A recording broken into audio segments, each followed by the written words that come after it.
Hi there, this is Rearview TV channel. Meet these black explorers that no one talks about. Numerous black explorers and black travelers made a mark in history, and people don't even realize it. Black travelers who traversed the continents out of necessity, curiosity, pilgrimage, and sometimes a mix of those. When you say explorer, people mostly think about Christopher Columbus, Vasco da Gama, or Ferdinand Magellan. But there are also black explorers who played an important role in the world as we know it today. Their stories have been forgotten or ignored. Let's pay homage to them in our video. 1. Matthew Hansen. Born in 1866 in Maryland, joined the Chesapeake Bay ship merchant, became a cabin boy. At 20, he had already visited several countries in Asia, Africa, Europe, and the Americas. Matthew made his mark in history in 1909.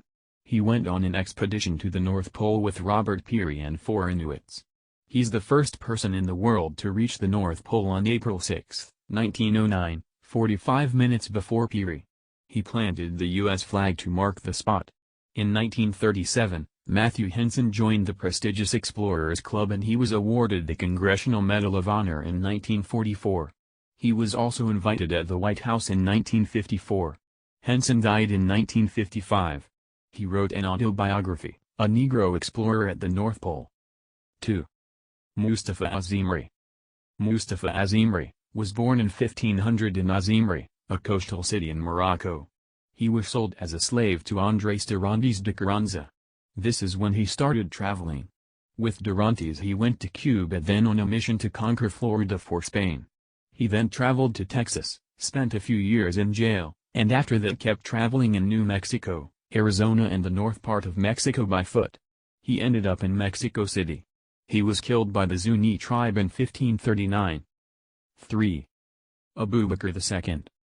Almost 200 years before Christopher Columbus, Abubakar II, also called Mansa Musa II, reached America. Abubakar was ruling the Kingdom of Mali, one of the wealthiest in the world at the time. Watching the Atlantic Ocean, Abubakar thought that the Atlantic must have another bank, like the Niger River.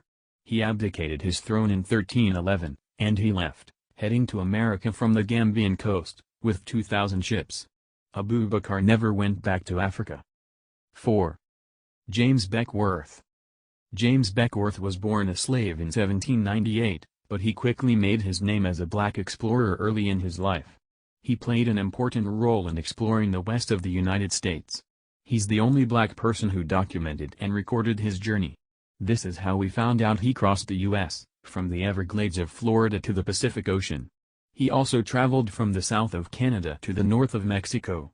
Beckwourth was also a fur trapper. He lived with the Crows for several years. He helped found the town on Pueblo in Colorado, and became a chief scout. 5. The Black Nino brothers.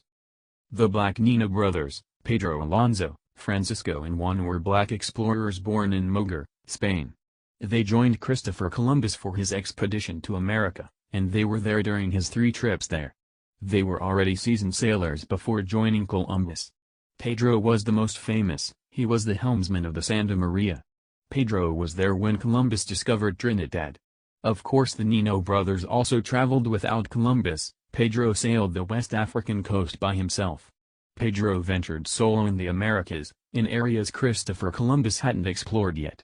He was accused of treason and ended up in jail in Spain, where he died. Francisco died in Honduras. We don't know what happened to Juan. 6. Juan Garrido. Juan Garrido was born in the Kingdom of Congo in 1478.